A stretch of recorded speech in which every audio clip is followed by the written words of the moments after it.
Paz de Cristo Jesus, meus amados irmãos, vamos começar hoje mais uma aula que tem por tema Perseverando na Fé em Cristo. É a nossa lição de número 13, a nossa última lição, que tem por textual o seguinte: temos muito firme a palavra dos profetas, a qual bem fazeis em estais atento, como uma luz que alumie lugar escuro, até que o dia esclareça e a estrela da alva apareça em vosso coração. Segundo de Pedro, capítulo 1, versículo de número 19, é o texto áureo de nossa lição, nossa última lição, dia 30 de março de 2025. Eu quero aqui, antes de introduzir, agradecer a você que tem nos acompanhado, pedindo a você sempre que curta, compartilhe, comente, porque isso vai nos ajudar a estar sempre engajado, se preparando para estar trazendo um conteúdo que possa satisfazer a sua expectativa e seu coração. Sempre com o objetivo de trazer um assunto sucinto, diferente do conteúdo que nós temos costumeiro na nossa internet, para que você possa ter um subsídio teológico que possa acrescentar, não precisar, às vezes, não utilizar todo o material, mas parte dele, alguma coisa dele que possa elucidar o seu coração. Mas sem delonga, vamos para a nossa introdução, que diz o seguinte: o comentarista da revista fala de uma perseverança contra as heresias. Por que eu estou citando já isso já de introdução? Porque a base da nossa lição é sobre a heresia. Então, é sobre esse contexto que a lição vai trabalhar, esse pressuposto que a lição vai trabalhar. Se a perseverança ela vem como ancorada pela fé, ela é suporte para a nossa salvação. Então, se a salvação, se a perseverança ela vem ancorada pela fé, automaticamente ela torna suporte para a salvação. Vale a pena aqui também dizer uma coisa, que a palavra salvação não é só resgatar, porque a gente tem a concepção que salvação é tirar de um lado para o outro, mas não é só isso, é preservar. Salvação significa preservar. Então, quando você tira alguém de um lado para o outro, você tem que levar em continuidade, com segurança, até o local onde a pessoa precisa estar. Então, se a perseverança é uma âncora pela fé, é ancorada pela fé, ela é o suporte para a nossa salvação. Então, o suporte, a estrutura para a nossa salvação, ela vem através da fé. E a gente vai citar aqui rapidamente Efésios capítulo 2, versículo de número 8: pela graça sois salvos por meio da fé, isso não vem de vós, é dom de Deus, não vem pelas obras para que ninguém se glorie. Ou isto ali, o tuto, que é neutro aí, e os grandes teólogos, tanto no Brasil e no mundo, entendem que está envolvido todos os elementos importantes ali. Tanto a piste, que é feminino, e tanto a raris, que é também feminino. Tanto a graça e tanto a fé está envolvido, e tanto a graça e a fé não vem de nós, mas é dom de Deus e não vem das obras para que ninguém se glorie. Então a fé ela é o suporte para a nossa salvação. O texto áureo suplanta a necessidade de elementos basilares que vinculam o crente no esboço da salvação. O que eu quero dizer que a palavra suplantar? Ela coloca debaixo dos pés, debaixo do suporte da fé, coisas que são basilares para o crescimento, desenvolvimento da salvação. Por exemplo, se eu voltar aqui, temos a firme as palavras dos profetas. Então, qual é a basilar, que é o que é suplantado ali, que é o suporte, suplantar está embaixo, que é o suporte, é a palavra dos profetas. E nós temos outras coisas também que vão aparecer no contexto que nós vamos comentar a priori já em seguida. Mas o suporte da salvação ela está imbuído dentro da fé. É a fé que vai ser o elemento que vai conduzir o crente à salvação. Por isso, pela graça, sois salvos por meio da fé, isso não vem de vós, é dom de Deus. Nós precisamos entender que, como diz Judas, versículo 3, que nós temos que batalhar pela fé que uma vez foi dada aos santos. Então foi dada a você deve preservar. Então vamos para o primeiro ponto, que diz assim: temos muito firme a palavra. Isso está no nosso textual e nós estamos extraindo, destacando o textual que está sendo comentado para nós comentarmos agora. Então nós colocamos como base Salmo de número 119, versículo 105. A palavra é luz e deve ser amada. Ou seja, temos muito firme a palavra. Muito firme que é a palavra de Cristo, a palavra de Deus. Então a palavra ela é luz. Lâmpada para os meus pés é a tua palavra e luz para o meu caminho. Então a palavra de Deus no Salmo 119 e 105, ela vai ter esse suporte, mas também ela precisa ser amada. Então Salmo de número 119, versículo de número 97, ela precisa ser meditada. Salmo de número 1, versículo 2, medita na sua lei de dia e de noite. Examinada, João capítulo 5, versículo de número 39, deve ser crida. João capítulo 5, versículo 24 e 47. Então, esses elementos vão ser importantes para fortificar o coração do cristão. Temos muito firme palavra, muito firme o que? A palavra de Deus em nosso coração, como diz o Salmo de número 119, versículo de número 11, escondi a tua palavra no meu coração para não pecar contra ti.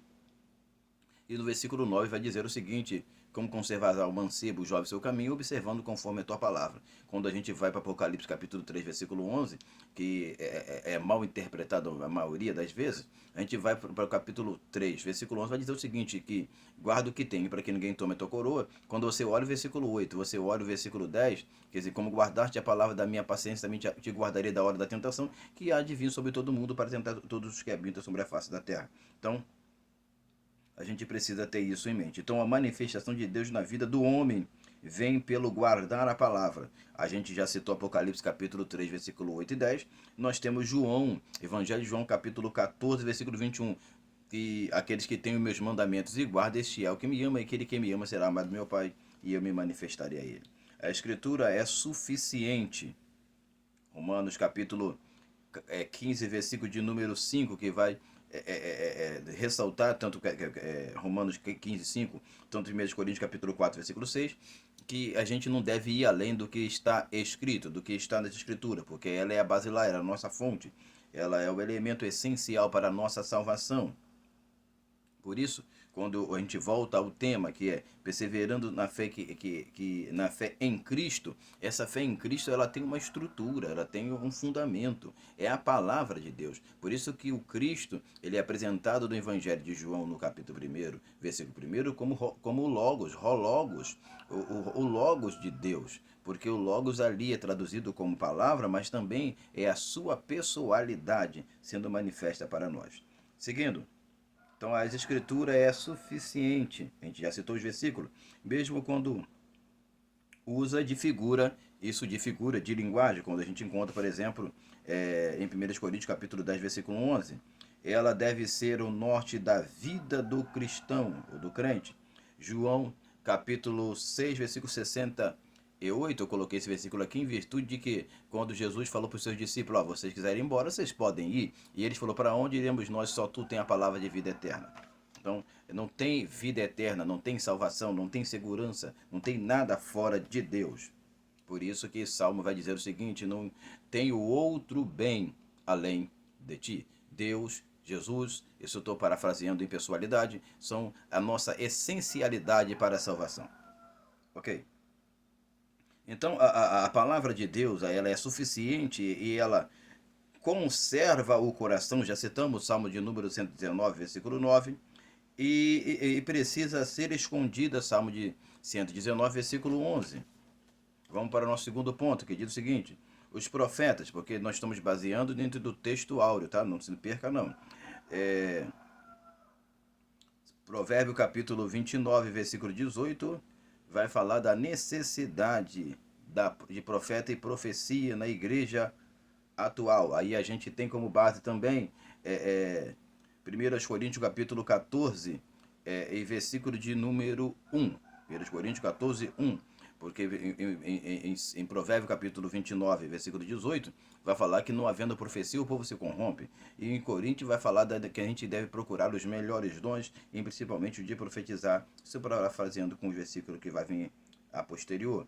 Então a profecia na igreja atual era necessária, mas precisa de zelo no uso da mesma. Ou seja, eu tenho que procurar com zelo os melhores dons, mas também tratar ele com zelo, tratar ele com delicadeza, com perseverança, com cuidado, para que eu também não venha perder o dom, ou então depreciar o dom de uma forma, usar ele de uma forma negativa, de uma forma ruim, e isso possa trazer transtorno, não só para a minha pessoa, mas também no uso dentro da obra de Deus e da casa de Deus. Então eu tenho que ter esse zelo, esse compromisso.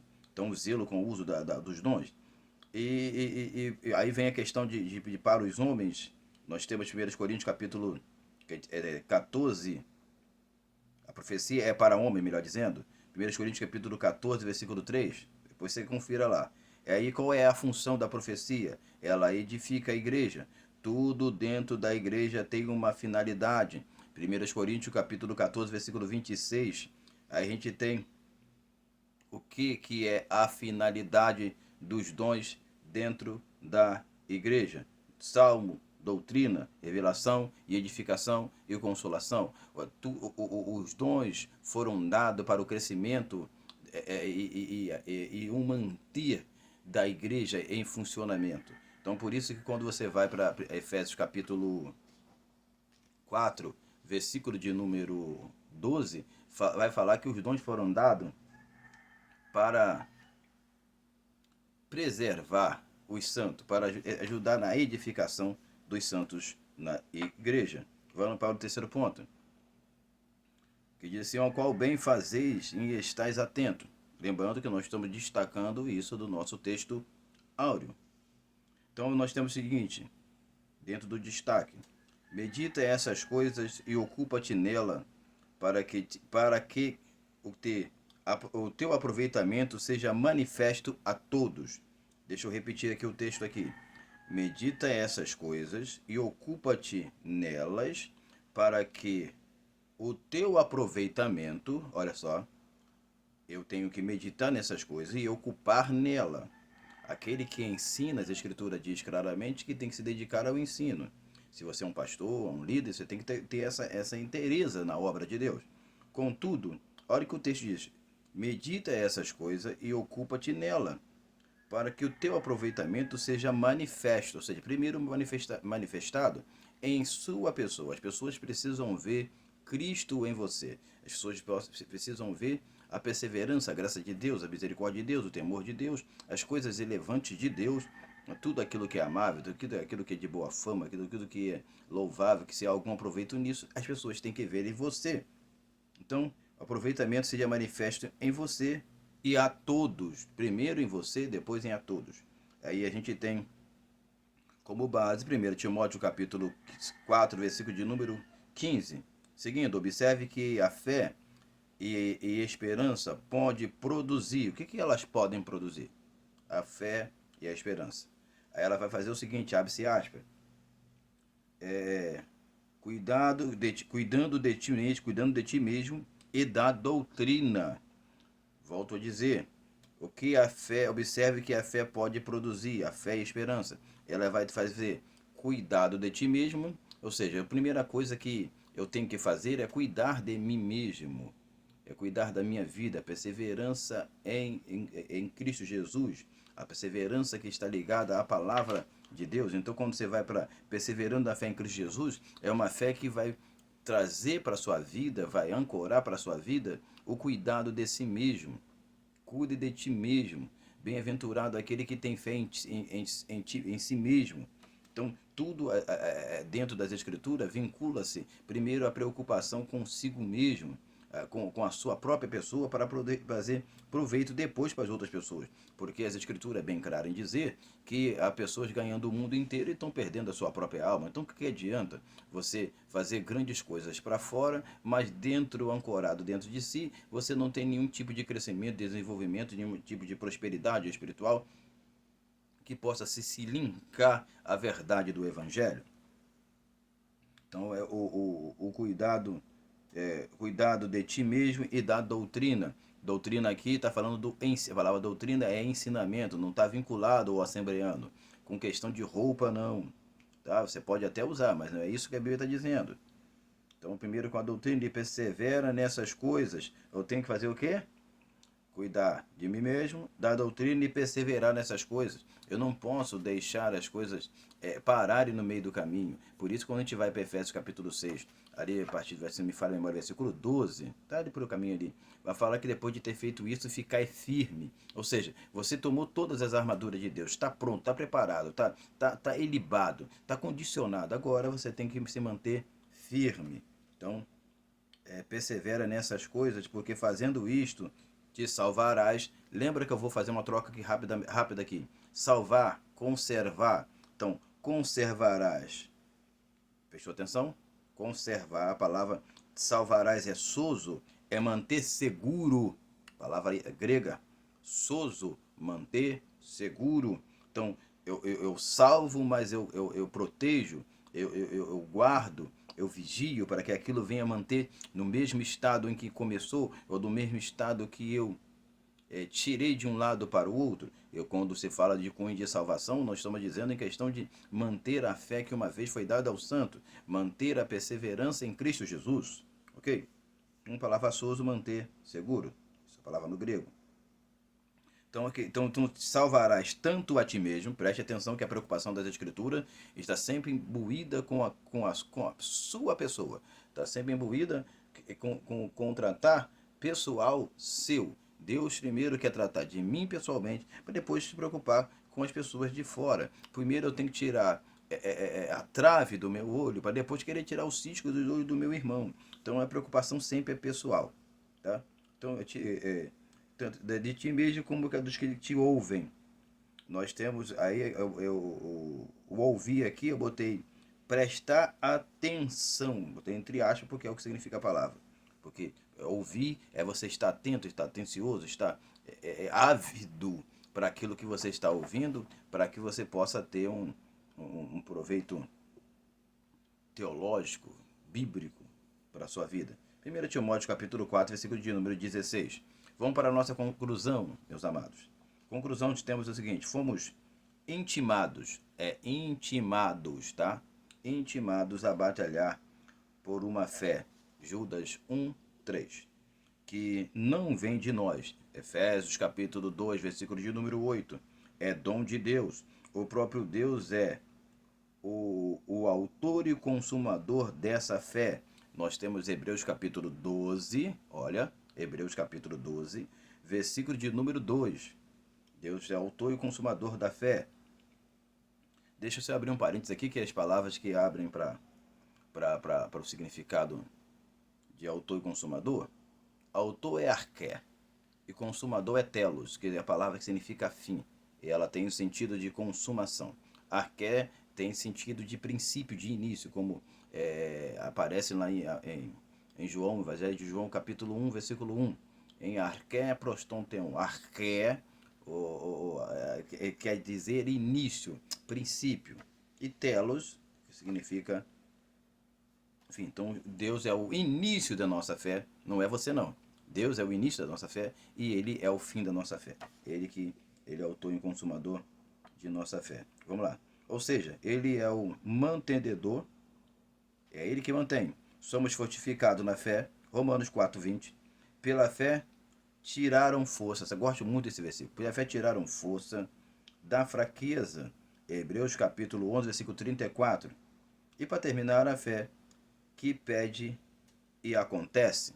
Ou seja, a fé que está de perseverança, a fé em Cristo, essa fé, era uma fé que pede e acontece. Mas não é no sentido agora aqui, figurativo, de pedir elementos que são materiais, essenciais para o nosso dia a dia. Mas ela pede a fortificação, a graça, o contentamento na presença de Deus. Então, uma fé que persevera em Cristo em oração, que persevera em Cristo na palavra, que persevera em Cristo no temor, que persevera em Cristo ouvindo as palavras de Deus, as palavras dos profetas e entendendo a verdade do Evangelho de Cristo. Então, essa fé que pede e acontece, Mateus capítulo de número 21, versículo de número 22. Aí a gente termina assim. Esse versículo aqui é muito importante quando a gente fala de fé, e não só do nosso dia a dia, mas em tudo que envolve o nosso coração. O texto diz assim: me ajude na minha incredulidade. Marcos capítulo 23, versículo de número 24. Esse texto eu gosto dele porque Jesus, quando chegou ao pai do jovem, e ele questionou diversas coisas, e Jesus falou com ele o seguinte: crê, você crê? E ele falou: Senhor, eu creio. Só que ele percebeu que ele não cria. Aí automaticamente ele responde também: Senhor, me ajude na minha incredulidade. Eu quero terminar a minha fala aqui, essa última lição, que isso seja o tema da nossa oração. Me ajude, Senhor, perseverando na fé em Cristo. Me ajude, Senhor, para que eu possa perseverar nessa fé em Cristo. Me ajude, Senhor, para que eu possa estar firme. Me ajude, Senhor, para que eu possa guardar firme as palavras dos profetas, para que eu possa estar atento às palavras dos profetas, para que eu possa ter guardado no meu coração a palavra do Senhor. Então, que tudo isso venha acontecer se eu pedir a Deus a devida força, a devida graça, o devido contentamento para viver na presença dele. Que Deus venha nos abençoar, que o seu Espírito possa sustentar nossas vidas. Terminamos mais uma lição, graças a Deus, e esperamos dar continuidade à próxima lição que já está por aí, para a gente estar estudando, aprendendo, comentando sempre alguma coisa, e eu creio que isso sempre será de relevância para o nosso entendimento e compreensão da palavra de Deus. Que Deus abençoe e tenha um ótimo domingo e uma excelente escola dominical, em nome de Jesus. Amém e amém.